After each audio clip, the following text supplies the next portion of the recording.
Hello guys, what is up? My name is Dylan. Welcome to the Popcorn Podcast. This is episode number 92. Guys, today we are of course going to be talking about Wicked for Good, the highly anticipated part 2 to Wicked, which blew everyone away back in 2024 last year, excuse me.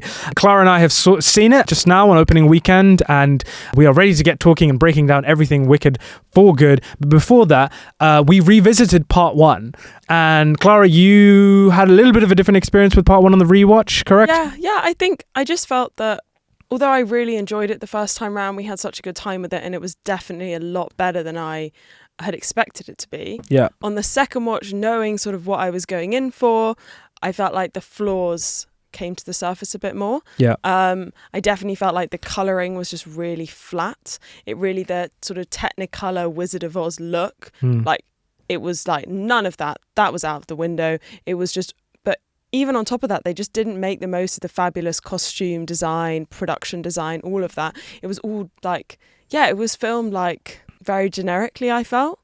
And no matter whether we were in Oz or Shiz or in a club, the whole sort of look of the thing was very, very similar.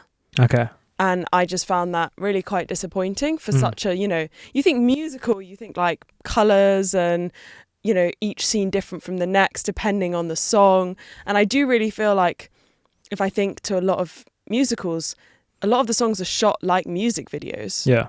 You want the shots to be in keeping with the music and all of that. And it just really didn't feel like that. It was just like, oh yes, we need to get her in the shot. Let's follow her.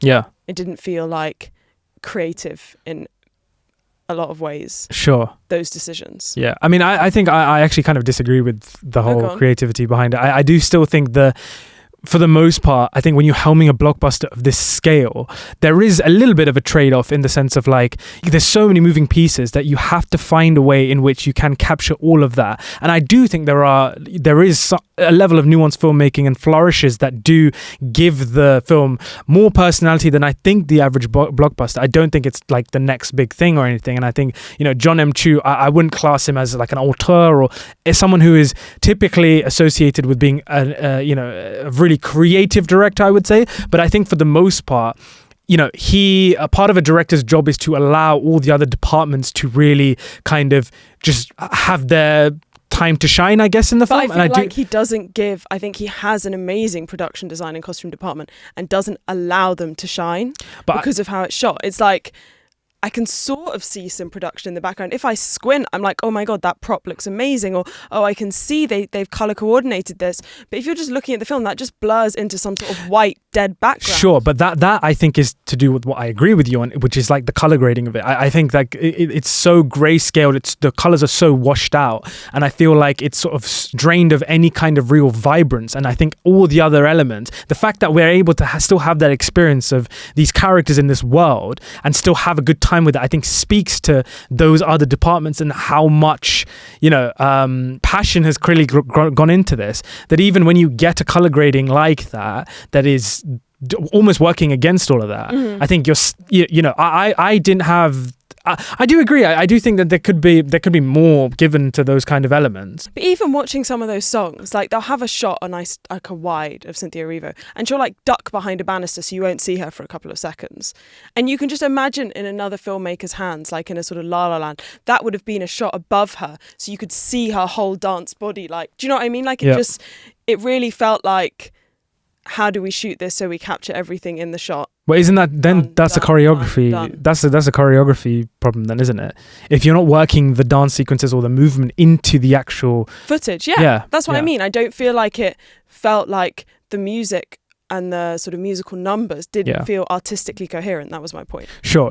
I mean, 100% I agree with you in the sense that this is no Damien Chazelle, this is no Spielberg with West Side Story, like creating these things. But like, I still do think like in terms of like having a blockbuster that is also a musical, I do think it finds a balance. But those two were musical blockbusters and they were amazing. No, I mean, West Side Story, sure, it's a blockbuster. La La Land is not really a blockbuster. I don't think they're blockbuster films.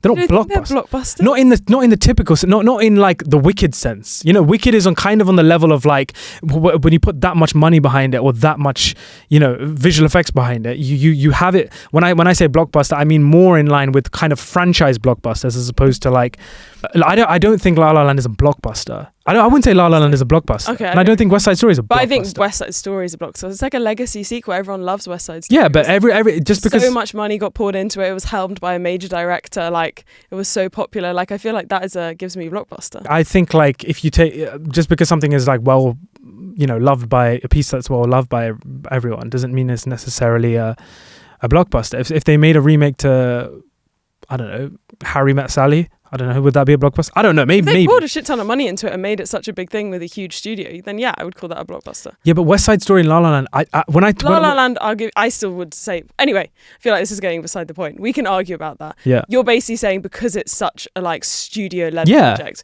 Yeah, I agree, but that's part of my issue with it, that like it's so like being neutralized by everything. That's a fair criticism. Yeah, that's my criticism. Sure. Like wherever it comes from, I don't know, but it's being neutralized. It feels like a dead product without artistic flourish in that sense. Okay. Not completely. That was a very harsh way of saying it, but that's kind of my point. All right, fine. Fair enough. I still think the film somewhat strikes a nice balance. And I wish that, they could have more sort of artistic sort of choices and really delve into that, a more creative sort of vision for it. Sure. 100%. Yeah. But I think for the most part of the reason why it's such a huge hit is because I do think that a lot of those departments are working in coordination and in harmony with each other. Yeah, I think the production design, costume design, acting, all great. Like, I have zero issues with that. Yeah, but it's telling a story. It's the way the film is almost 3 hours and it moves very, very fast. Yeah, maybe on the rewatch then it was a little slower, but I do think the film is a good film. Yeah. But yeah, I do agree with you about the color grading. Anyhow, guys, we're moving on to Wicked for Good. If you haven't seen the film, do go and check it out and come back to this discussion at a later time because we are going to be talking spoilers. Okay, so Oz has been brought to life many times, from L. Frank Baum's books to the iconic Wizard of Oz film to the stage show that reshaped the story entirely, and even the somewhat underwhelming Sam Raimi's Oz the Great and Powerful. But recently, of course, it was Wicked that truly surprised people last year, soaring, enchanting, and winning over critics and audiences in a way nobody saw coming, or maybe some people did. Now, Wicked for Good arrives with that momentum behind it. And the real questions are, does it build on what part one achieved? Does it deepen this version of Oz? And does it bring this two-part story to a satisfying close? Let's get into it. You're a big fan of The Wizard of Oz. Yes. This film is very much tying the story of Wicked into that Wizard of Oz film. This was, I feel like, you know how when people go, so for example with the Deadpool Wolverine film, and people in the cinema going like, oh my god, it's this character, this is your version of that. This is this is my version of that. Like when she goes fly, fly, fly, or when she cackles, or when the Twister starts coming, I'm so like, oh my god, oh my god, oh my god. And so I did love that about this film. Yeah, but do you feel like they found that kind of fine line between sort of paying homage to the, or even, including plot points of the original with this and sort of finding that balance between the two? Or do you feel like there are some moments that you had scratching your head? Because I could have so done with more witchy laughter and flying monkeys, fly, fly, fly kind of moments. Like I did like that. I just loved. And I don't feel like it changes the story that much. I just think it's good fun. The Dorothy stuff was kind of funny. Like... Yeah. Whatever. I did like watching each, of the characters, when we first sort of saw the Cowardly Lion, and then obviously the Tin Man is such a big reveal, and the Scarecrow, etc., etc. Like I did like that. I thought that was fun. I feel like there could have been, I did think that was kind of fun. It doesn't quite make sense. Like the Scarecrow's not meant to have a brain.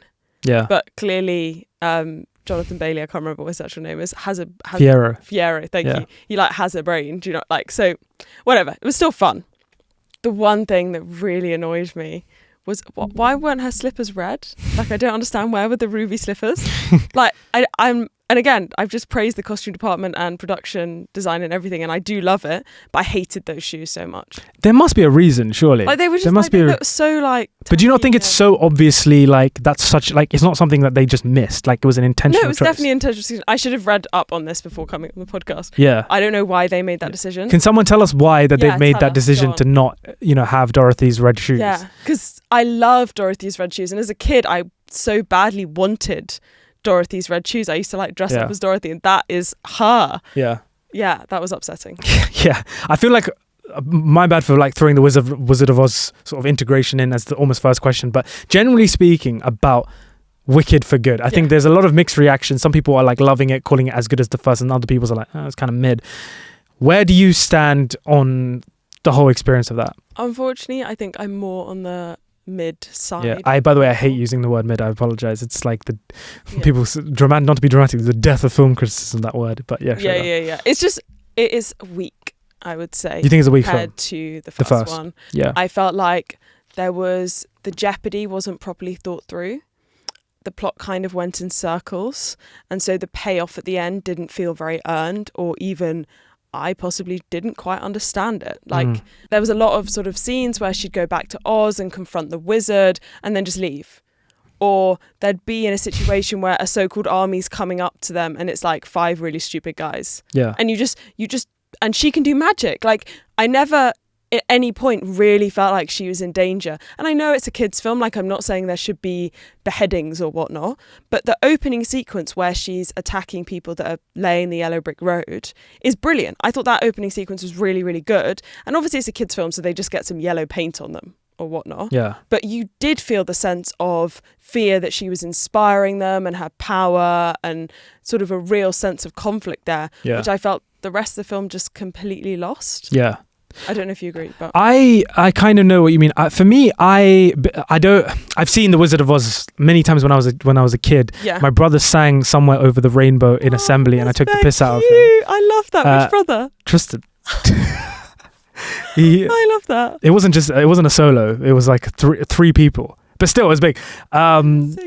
Anyhow, but I really should have rewatched The Wizard of Oz before going into For Good, because there was a lot of things I was like, oh yeah, I kind of remember this and I kind of remember. Obviously, like I still have a decent level of like understanding of the source material and that first film to really sort of grasp everything that's going on in this film, like at least from a continuity point of view. Mm-hmm. But I do feel like, unfortunately for me, where For Good kind of falters is where I think Wicked Part 1 was really allowed to be its own thing and its own identity and finding its characters for the first time. And it's this origin story between Glinda the Good and Elphaba, the Wicked Witch of the West.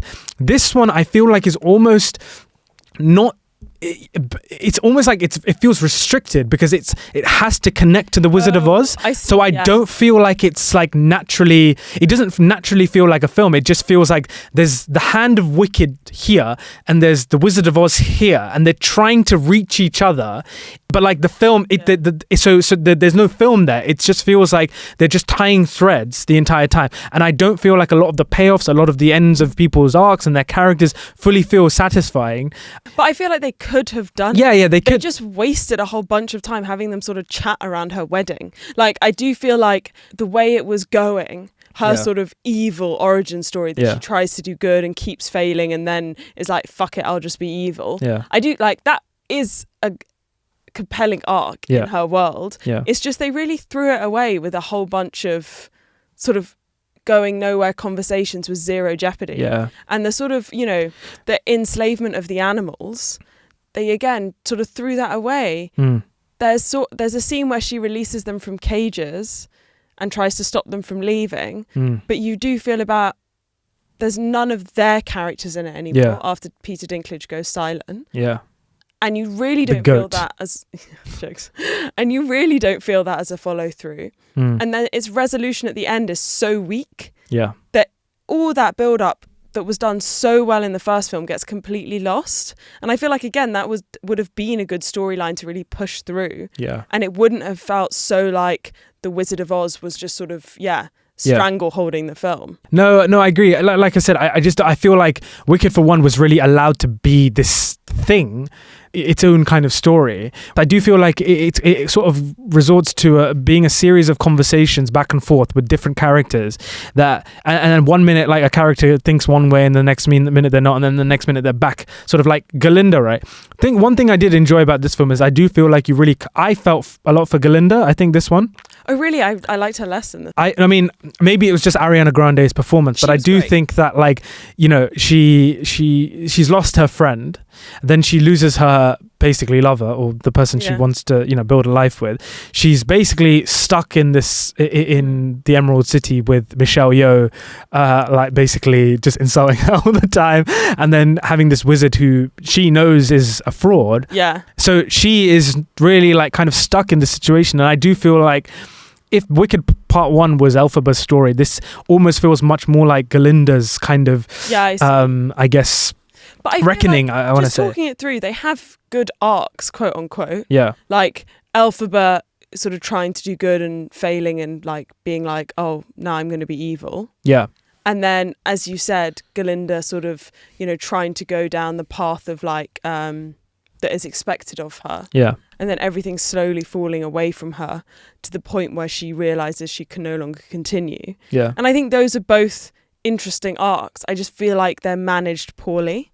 Like I do feel like you said, there's a lot of going back and forth conversations with not a lot of stakes. Yeah. And you don't feel clear arcs from them anymore. I think there was a good film here. Yeah. It just didn't quite come through. Yeah. I mean, definitely, like the material is there for it. I do think like one thing I also didn't really buy was like Jonathan Bailey all of a sudden going to Elphaba. Like, obviously he was never really into Galinda, but like he just sort of leaves the wedding and then goes off with Elphaba, and then they like basically fuck.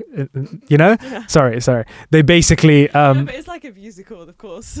Yeah, but like that's the thing, and another like almost believability aspect, I guess, because you were trying to balance the element of being a work of cinema but also a musical, and those two mediums are different. It's like all the world and the characters who inhabit Oz, like the villagers in Munchkin Land, and like everyone, all the public, they just they're not at some points I was just like, this is just so dumb. The world is there like on an aesthetic level, but you never get any of the kind of smaller folk, or you never get any of the like, I know there's moments in like No One Mourns the Wicked and stuff like this, the song where the average bystander has like a line where they speak their mind, but I just think it's very like, I get what you're saying, that, you know what I mean? It's like they're used for like the herd mentality, right? Like, yeah that's it. And I feel like Galinda's last speech where she like welcomes back the animals, and like it kind of reminds me of the speech in Fantastic Four. Oh yeah. Where Vanessa Kirby comes out with her baby and is like, oh, peace and love, and everyone just accepts her. Yeah. That one kind of, I'm like, well, if you've been taught that the animals are the cause of all your problems, right? Yeah, exactly. There you go. One woman goes, we welcome everybody. Like, why is the whole general public just going to be like, great? Yeah. Like, it doesn't make a lot of that doesn't make sense to me. Yeah. Also, like Michelle Yeoh's character, I love Michelle Yeoh. I think she's a legend. I don't think she's that great in these films. No, she's not. I love Michelle Yeoh. I really do. I think her character also, like, and maybe this is just, you can maybe explain to me. She's just randomly evil, but like you never really get why, but also you never really get a true understanding of her like power scale as well. Yeah. Like I thought it could be this is like the comic book person talking. Battle between Elphaba and Michelle Yeoh. Who is Michelle Yeoh? Michelle Yeoh plays like the principal. Yeah. Madame Morrible. Madame Morrible. That's what this is. Morrible on this. Morrible. Madame Marble or whatever. And those are like obviously the magic folk in this story. So I felt like you had there was some, at least that could have been like something No, maybe a slight deviation from the source material. Maybe, I don't know. Yeah. But I don't know. I feel like the conflict was a bit all over the place here, and for me, like I just felt like, again, going back to my earlier point, it was like I don't feel like this film was its own thing. I feel like it was just trying to tie everything, all these storylines up to the Wizard of Oz. Yeah. And like even the ending as well. Like the ending is annoying. The ending was annoying. Why is the ending annoying? Because it was just like it didn't really totally make sense. Yeah. Like, and I get like Elpha was like, oh, you need me to blame, but like after she's dead, what are the other? It was like the Dark Knight. It's like the ending of the Dark Knight. Yeah, like, but the point of the ending of the Dark Knight is more that he's still out there. Yeah. They've got the people still have someone to take the fall for this atrocity. Yeah. In Wicked, no atrocity had been committed. Yeah. It was just like, oh, let them just hate me because we can't be bothered to change their minds, kind of thing. Yeah. It was like, whereas Galinda has the power to change your mind about the animals, ? Yeah. Like, it just doesn't really make sense. Yeah. And yeah, I don't know. And it just felt a bit weak. Yeah. Galinda, right? Or Glinda. The reason I kind of did feel a bit more for her this time around was because, like, again, Ariana's great in it. And I also think that there was this whole sort of, you know, the whole idea that, you know, they showed scenes from her childhood and how she's not competent with magic and she wants this perfect life. And, you know, so she's always trying to be that, even if the life around her isn't perfect. She's trying to put that on, and it's all about sort of how she looks. She needs to like be perfect. Exactly. And I think there's a real sadness in that. Yeah, I agree. And I think that, like, in a lot of ways, I feel like a lot of us could relate to that in a sense. Like, I'm not saying like Wicked is like, I'm not here like trying to be like, oh my God, I relate so much to Wicked. But if there is a character that I feel like in this film, there is any sort of similarity to draw from, I don't know, like Galinda's like, she feels like a very human character in this, I feel. Yeah, like, I agree. In the first one, she's a bit of a mean girl who like becomes besties with Elphaba. But this one, she's like, all of this stuff is happening around her and she has no control over it. And you're just left with this sort of sad, lost girl. Yeah. And then even in the end, she doesn't get her happy ending technically because she's lost her friend. She's all alone. She's all alone. Like, I felt genuinely sorry for her, and I felt sad. So I think that was done well. I think overall the film is a bit of a mess. The music as well. I think the first one. Someone said to me beforehand, like, part 2 feels like a little bit of a departure from the first Wicked film. I can kind of see what they mean by that, because yes, it is still a musical, but I do feel like the music is much more of a driving force in the first film. Mm-hmm. This one is much more of that, like, sort of line between a musical and a work of cinema, I think. Yeah, I agree. I do also feel, and you might shut me down for this, I kind of wish they'd have just cast people for their singing ability in some aspects, because, you know, and I do think Michelle Yeoh and Jeff Goldblum and Jonathan Bailey are good in their roles. Yeah. Maybe Michelle Yeoh slightly less than the other two. We've spoken about that. But I do really feel like for a musical, like, cast people that can, like, capture you with their voice. And I feel like when they start to sing, it gives me actor singing. Yeah. It doesn't give me a singer. Characters and... Yeah, and I just feel like, you know, there was this big thing when the musicals were a big thing, like, sort of when we're thinking back to something like Singing in the Rain, Sound of Music, Wizard of Oz. You know, there was the triple threat actor, the person that could sing, dance and act to that level. And I think that does exist somewhat, and I think they caught it in Ariana Grande and Cynthia Erivo, maybe not so much with the dance, but definitely with the singing and the acting. And I do feel a bit like I wish that had been prioritized a bit more with the casting. I don't know, you know, I think I completely agree with what you're saying, but it's so incredibly difficult to find someone, like, when you have your leads as Ariana Grande and Cynthia Erivo, no one's going to quite. But I also think, and you kind of said this earlier, it is a blockbuster film. They want to make their money back. They've poured so much into it. This is a moment, like, they're not going to cast nobodies because they can sing. Exactly. Like, they have to cast these big people. I just kind of wish they didn't have to. That's my point. Yeah, no, I get what you're saying. I don't know. I feel very, like, lukewarm about Wicked for Good. Like, I didn't hate it, but I didn't love it. Certainly not as much as the first film. Yeah, like, a lot of it is just meandering kind of conversations. And like you said, no real jeopardy. But for me, the jeopardy point, I don't think I ever really felt that anyway, even in Wicked Part 1. I don't feel like there was I felt scared for the animals. The animals, maybe. I definitely did. Because they almost had this, like, I don't want to use the word horror, but, like, more like a definitely much more sinister kind of gaze upon, like, why the animals are all disappearing. There's, like, secret meetings that take place at night. Like, this whole, like, mystery behind it. Whereas Part 2 is just, like, the most, like, basic, like, tackling of that kind of storyline. Yeah, but I think in the first one, the sort of writing on the chalkboard was, like, actually very sad. Yeah. And even their little meeting where they had the sort of silhouettes of animals being caged, I thought all of that was really deep and a lot of jeopardy. I also think the final running away from the wizard, you know, with, like, the classic Gravity song, it is done well. Yeah.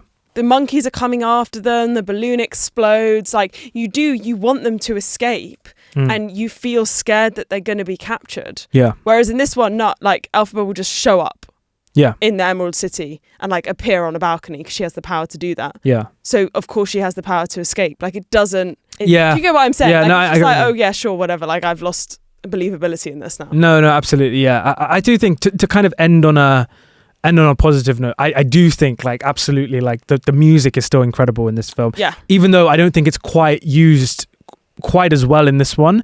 I do think the musical numbers are fantastic. Cynthia Erivo and Ariana Grande, I mean, again, they're equally as good as they are in the first film. Again, even if the material there isn't quite as... Ariana's... Also, her character, I felt like I liked a lot in this film. But even if, generally speaking, the material isn't quite leaping off the page as much. Jeff Goldblum, I think, is a nice addition, and I enjoyed seeing him a lot more in this film, even if, again, his character didn't have that much agency to him. Michelle Yeoh, I do think, is one of the weaker elements of these films. Love her, just do. Jonathan Bailey, again, going back to the whole thing, I don't quite fully buy that transition, sort of immediately going... off with Elphaba like that.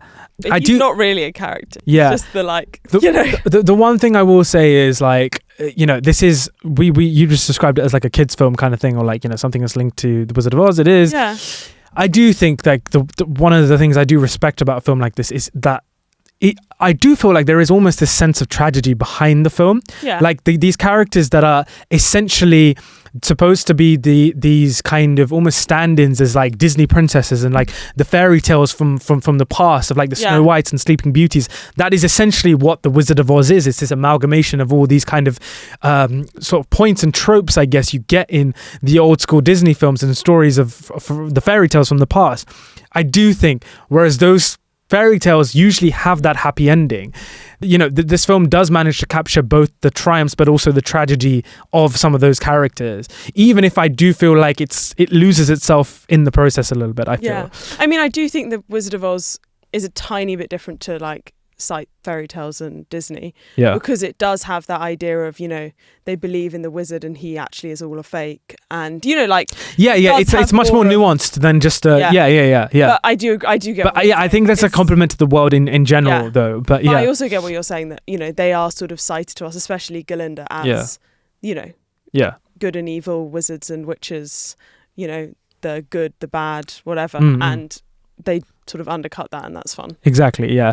So I had a good time with it. I didn't love the film, had a good time with it. I do recommend, if you've seen part one and you enjoyed part one, because you need to kind of know how the whole thing wraps up and whatnot. And we're going to New York next month, and we're thinking about trying to catch Wicked on stage, because we still haven't seen the production for it. So looking forward to doing that. And of course, I know we haven't spoken much about the specific songs in this, but again, really incredible moments of music, and do let us know if they satisfied your taste. I guess For Good as well is one of the great songs I think it is the song of the film. It is, the film is named after it.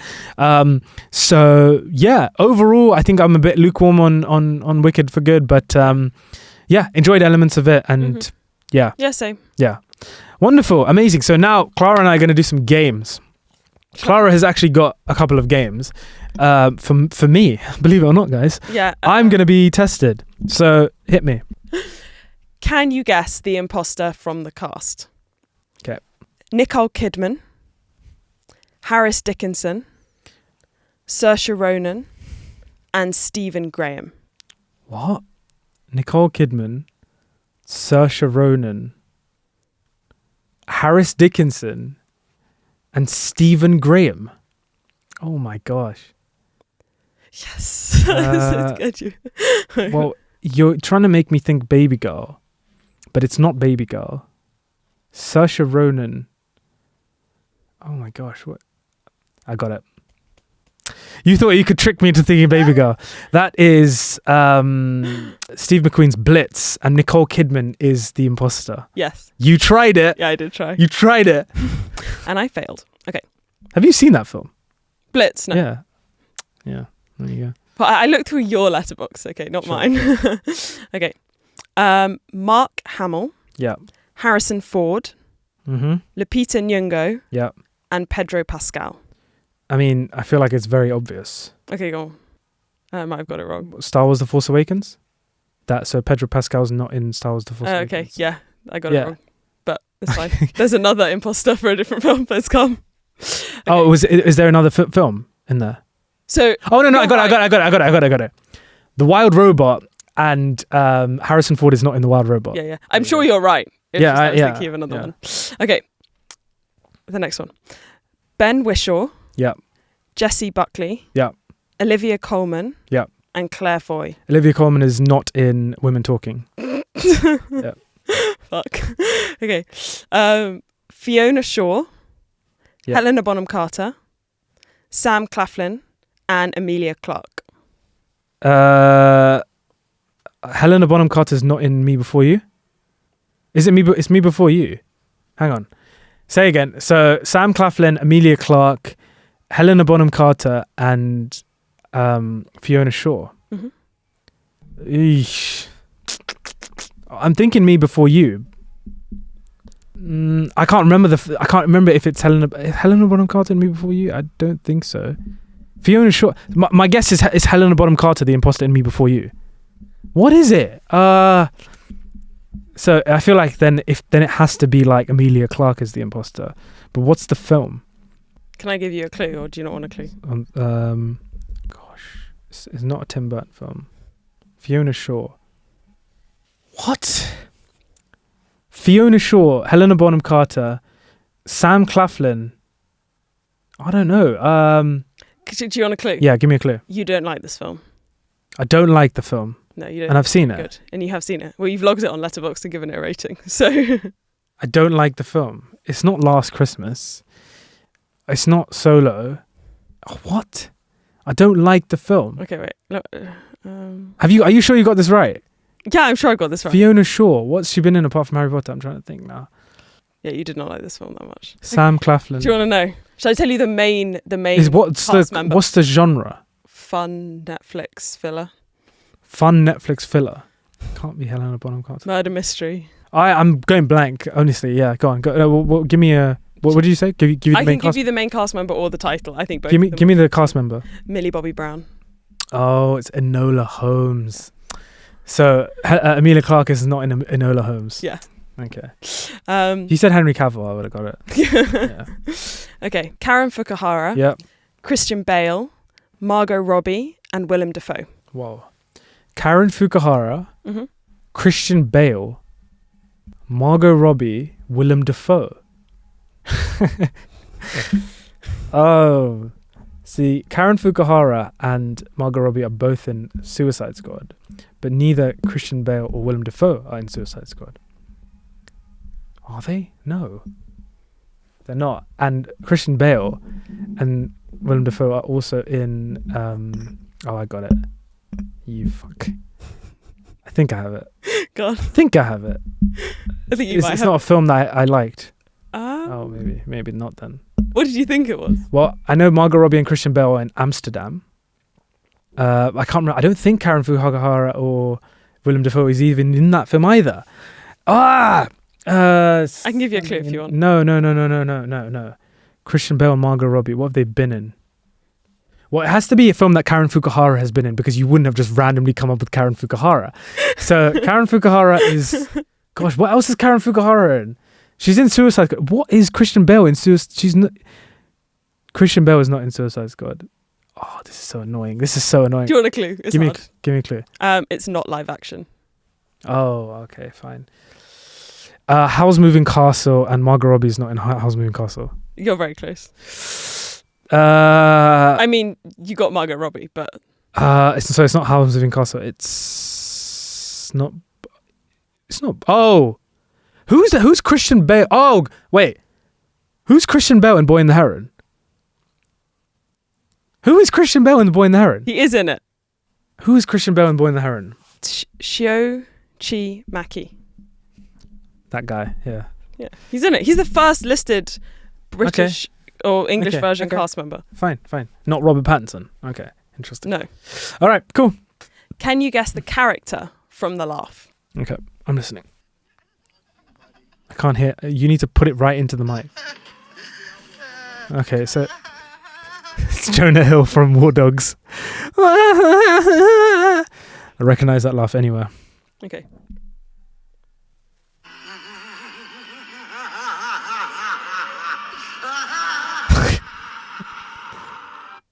Oh, why am I forgetting who that is?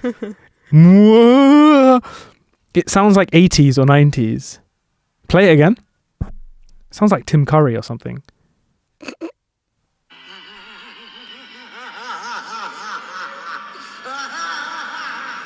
Oh, fuck, I don't know. It sounds like sounds like Tim Curry, but it's not. I don't know. I don't think it's Tim Curry. I don't know. Do you want it? Have I seen it? I hope you've seen this. Go on. I don't know. It's Ursula. Oh, okay. Fine. That's Jack Nicholson. Is it The Shining or Batman, though? Guess. But yeah. Play it one more time.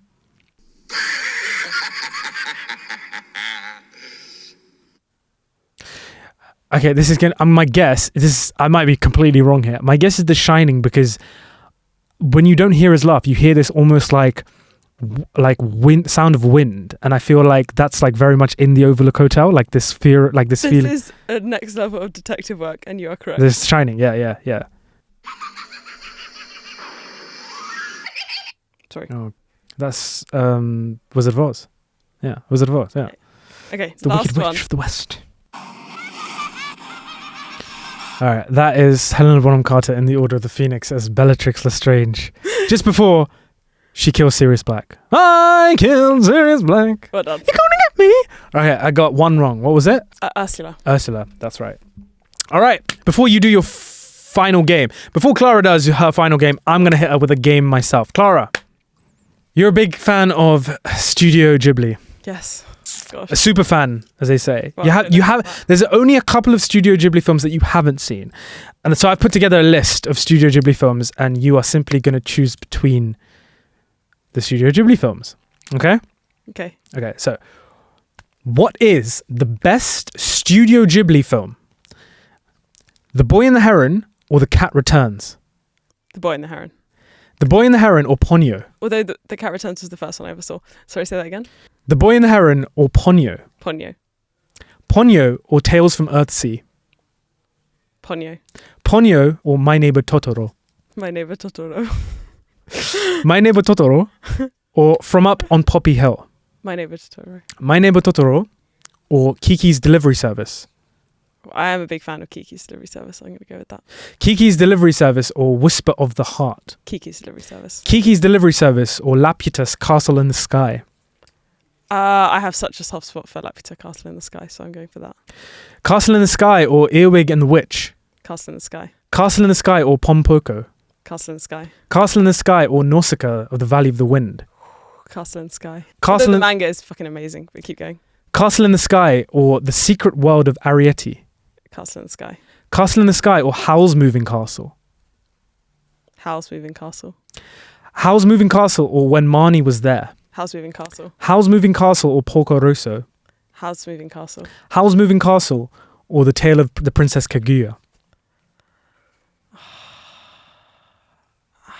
Howl's Moving Castle. Howl's Moving Castle or The Wind Rises? The Wind Rises. The Wind Rises or Princess Mononoke? Princess Mononoke. Princess Mononoke or Grave of the Fireflies? Princess Mononoke. All the Graves of the Fireflies would have smashed the others anyway. And finally, Princess Mononoke or Spirited Away? Princess Mononoke. Princess Mononoke wins.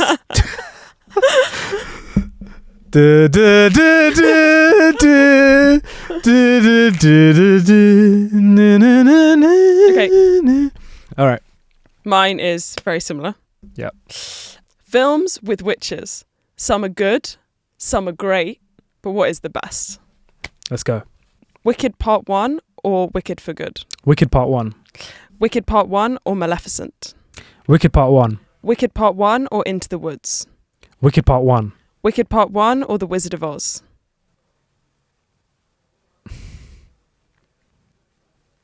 Wizard of Oz. The Wizard of Oz or The Blair Witch Project? Tonal shift. How am I supposed to compare those two things? The Wizard of Oz. The Wizard of Oz or Stardust? Stardust. Stardust Sorry. or Snow White and the Seven Dwarfs? Stardust. Stardust or Narnia, The Lion, the Witch and the The Wardrobe? Lion, the Witch and the Wardrobe. The Lion, the Witch and the Wardrobe or Snow White and the Huntsman? The Lion, the Witch and the Wardrobe. The Lion, the Witch and the Wardrobe or Weapons? I'm going The Lion, the Witch and the Wardrobe. I love that film. The Lion, the Witch and the Wardrobe or Kiki's Delivery Service. The Lion, the Witch and the Wardrobe. The Lion, the Witch and the Wardrobe or The Little Mermaid. The Lion, the Witch and the Wardrobe. The Lion, the Witch and the Wardrobe or Suspiria. Which one? The original? The original. The Lion, the Witch and the Wardrobe. Sorry, I just love that film. The Lion, the Witch and the Wardrobe or the Harry Potter universe. The Harry Potter universe. Harry Potter or Howl's Moving Castle. Harry Potter, sorry. Harry Potter or Spirited Away. Which Harry Potter? I mean, Spirited Away is objectively, I think, better than all of them. But I'm going to go with Harry Potter. I just am. Harry Potter or The Witch, you know. The Witch. Robert Eggers' The Witch. Robert Eggers. Harry Potter. Sorry, I don't think anything's beating this, but go on. Yeah, no, that's the end. That's the end. That's the end. All right, Harry Potter wins. The Witch. Is that it? Yeah. All right. There you go, guys. That was the third, fourth, and final game of this episode. That was our review of Wicked for Good. Do please let us know what you thought of the film down in the comments section. If it was a disappointment or whether or not it lived up to the hype, let us know. But thank you so much, Clara, for joining me on the couch. And thank you guys for watching. Thanks for listening. And we will catch you very soon in the next episode of the Popcorn Podcast. Cheers.